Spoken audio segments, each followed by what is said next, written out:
السلام عليكم ورحمة الله وبركاته. كل التحية والتقدير لوكيل الفعالية تتحدث عن التكنولوجيا وعصر الذكاء الاصطناعي. كل شكر وتقدير للدكتورة نجلاء على الهمة في هذا المجال.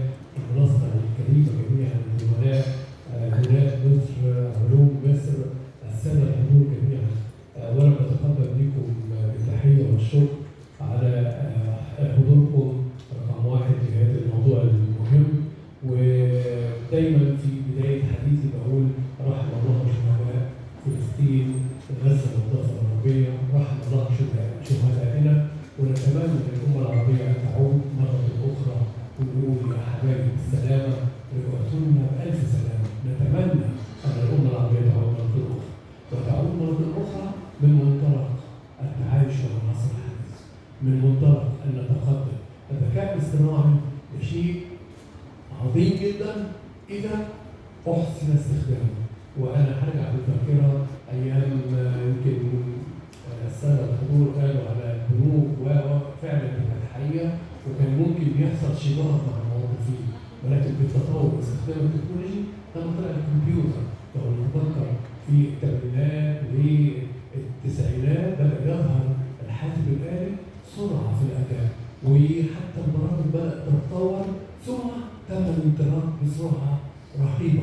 اللي مش يلحق هذا العصر ويطور نفسه لا نخاف من الذكاء الاصطناعي زي ما بعض الناس بتهون على هذا الموضوع. إذا عرفنا أن الذكاء الاصطناعي باستخدام الأدوات الحديثة والتكنولوجي، نمرة واحد تجارة، نمرة اثنين جمع معلومات، نمرة ثلاثة وده الأهم تغيير العقول، تغيير المفاهيم، تغيير العادات والتقاليد. كل ده جاي ونابع من فكر ان انا عايز اسيطر على العالم عشان اوصل للمليار المواطن، المليار الذهبي، ولكن ده لن يتحقق، لن يتحقق الا انها باراده الله. الارض المعموره ستظل معموره باوامر الله سبحانه وتعالى.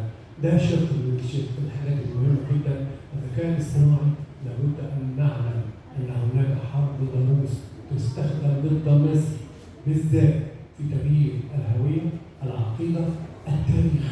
مين اللي بنى الاهرام؟ اليهود. مين اللي جاب الافارقه؟ كل دي كلمات لابد الاسره رقم واحد ان ترعى هذه المبادئ وان توجه ابنائها. وكل التحيه والتقدير لحضراتكم، ونتمنى التوفيق دايما لمصر وتحيا مصر.